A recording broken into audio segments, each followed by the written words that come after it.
Good morning बच्चों। हम हिंदी विषय में पढ़ रहे हैं पाठ 9, 3 सवाल। बच्चों इससे पहले आपको प्रश्न नंबर क और ख करा दिया है मैंने, और अब हम प्रश्न नंबर 2 का ग करेंगे।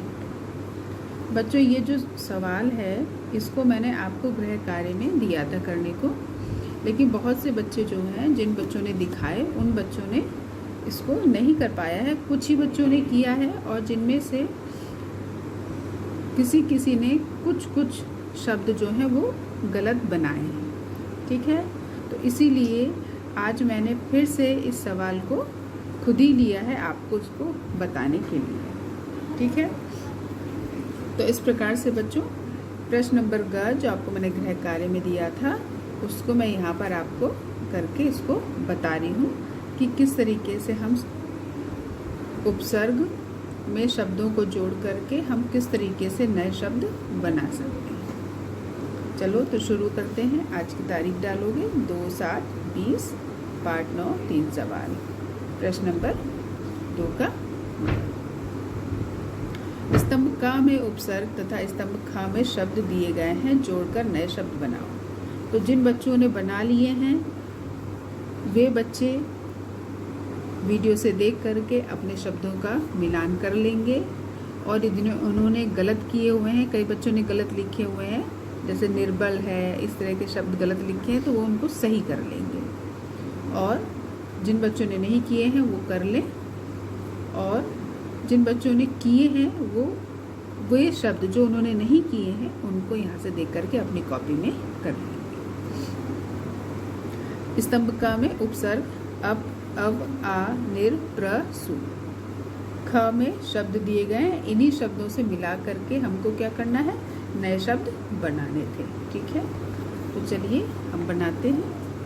पहला मैंने लिया है अप शब्द लिया है पहले, तो अब से जितने भी शब्द बन रहे हैं उन सबको मैंने सबसे पहले बनाया है। ठीक है, तो अप प्लस मान, अप मान। ठीक है बच्चों, इसी तरीके से दूसरा अप प्लस यश, अपयश। फिर अप प्लस हरण, ये हरण दिया है ना, अपहरण। ठीक, तो इस प्रकार से हमने 3 शब्द अप से बनाए, अपमान, अपयश, अपहरण। बच्चों उपसर्ग जो होता है वो मूल शब्द के पहले लगाया जाता है, ये आपको मैंने भी पढ़ा दिया था। ठीक है, इसको आप ध्यान रखेंगे कि उपसर्ग जो होता है वो मूल शब्द जो होता है, जैसे मान ये मूल शब्द है, यश, हरण, इसके पहले लगा के हमने नए शब्द बनाए हैं, और इन शब्दों के भी क्या निकलते हैं, अर्थ निकलते हैं। अब है दूसरा, अब शब्द लिया है अब। ठीक है, और इससे हमने बनाया है अब प्लस गुण। तो क्या बन गया बच्चों, ये अपगुण। अब गुण। दूसरा बनाया है बच्चों अब प्लस तार, तार, अब तार। जिन बच्चों ने नहीं बनाए हैं वो बच्चे अपनी कॉपी में इनको कर लेंगे। इसके बाद मैंने लिया है तीसरा उपसर्ग का शब्द आ प्लस जीवन। ठीक है, आजीवन।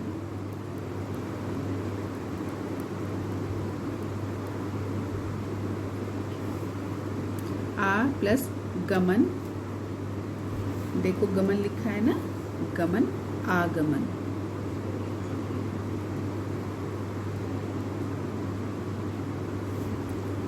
आ प्लस लेख, ये लिखा देखो लेख, आलेख।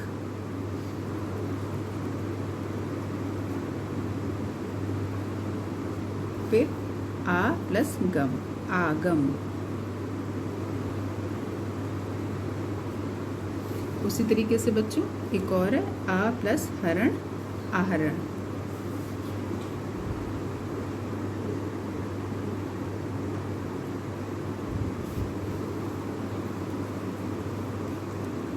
इस तरह से बच्चों हमने अब और आगे जो नए शब्द हैं उनको हमने उपसर्ग जोड़ करके मूल शब्द में नए शब्द हमने बना लिए। अब है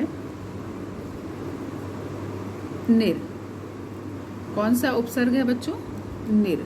निर को हमें अब जो शब्द हैं उनके साथ हमें जोड़ करके नए शब्द बनाने हैं, जैसे निर्गुण।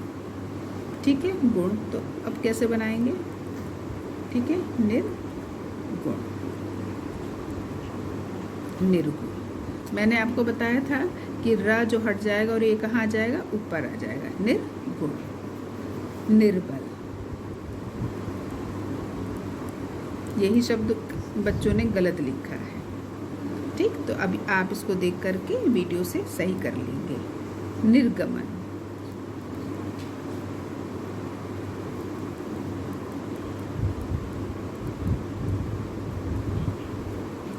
निर्मल,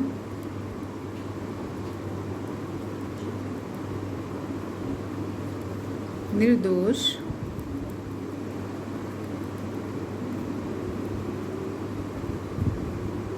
निरादर,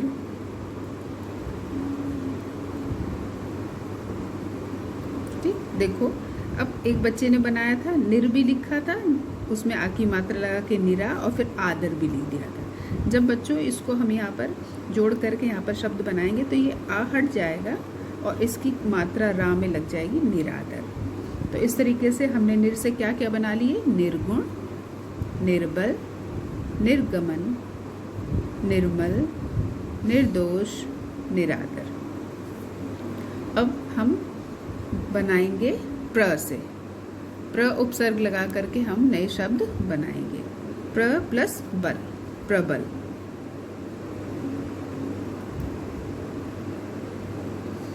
प्र प्लस हार, प्रहार।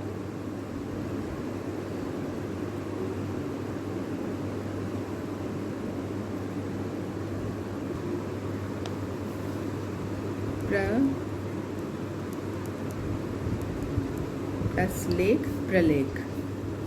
प्रख्यात, प्रख्यात। इस तरीके से बच्चों देखो, प्र से भी हमने बना लिए। अब हमको आखिरी हमारा शब्द बचा है सु।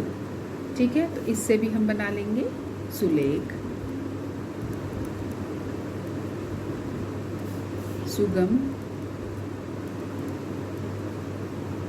सुपुत्र।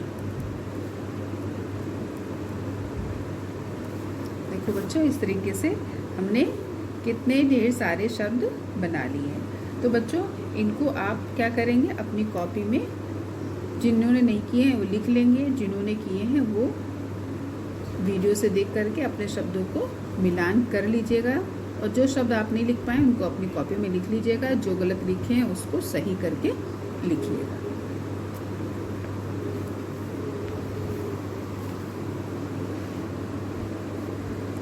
अब बच्चों, प्रश्न नंबर 2 का घ, समानार्थक शब्द लिखिए। समानार्थक या पर्यायवाची शब्द बच्चों एक ही होते हैं। इनका मतलब ये होता है कि जिनके समान अर्थ निकलते हों।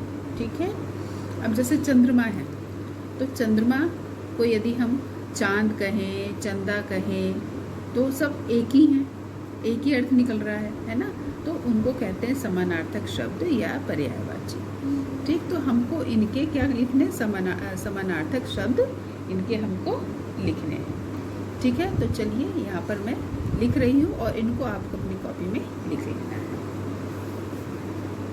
इंदु, शशि, राकेश।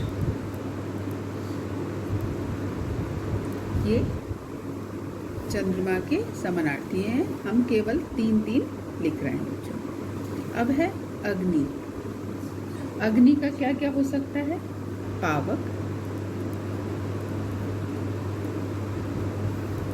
आग,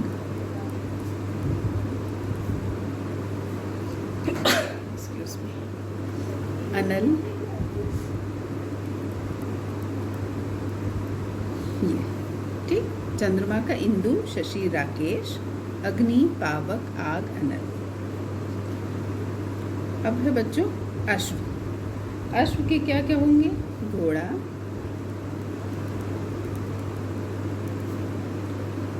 सारंग, तुरंग। इस तरीके से बच्चों ये हमने अश्व के घोड़ा, सारंग, तुरंग ये हमने इसके समानार्थी शब्द बना लिए हैं। अब अश्व के तो हमने बना लिए, अब है आकाश। आकाश के क्या क्या हो सकते हैं बच्चों? नभ, आकाश को हम नभ बोलते हैं। और गगन, अंबर।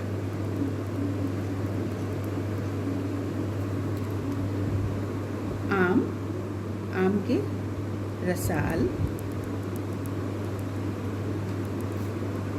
आम्र और अमृत फल।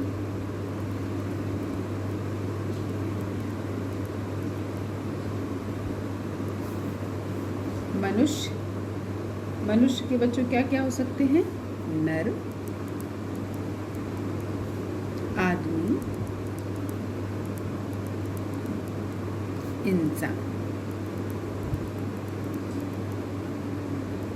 ठीक है बच्चों, तो इस तरीके से देखो हम सबके तीन तीन समानार्थी शब्द लिख रहे हैं। इनको आपको अपनी कॉपी में लिख के याद भी करना है। सोना, सोना स्वर्ण।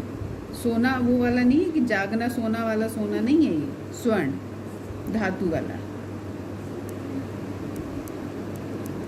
स्वर्ण, कनक और कंचन। पिता, पिता का होता है बच्चों जनक,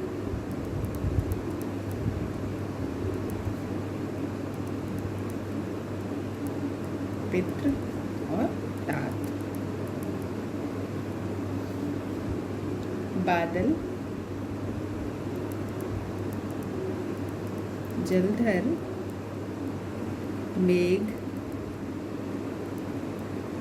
घन।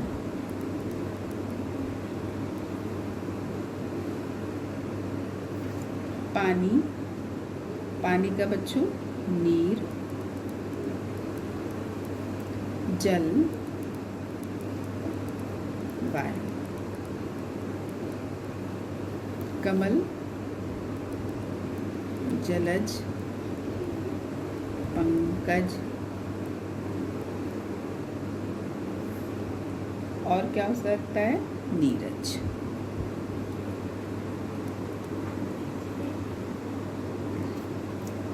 इस तरीके से बच्चों ये हमने समानार्थक शब्द भी लिख लिए। इनको हम पर्यायवाची शब्द भी कहते हैं। इसलिए बच्चों अब जितना भी काम आज आपको दिया है, आज हम केवल इतना ही करेंगे। इसके बाद आगे के हम प्रश्न करेंगे।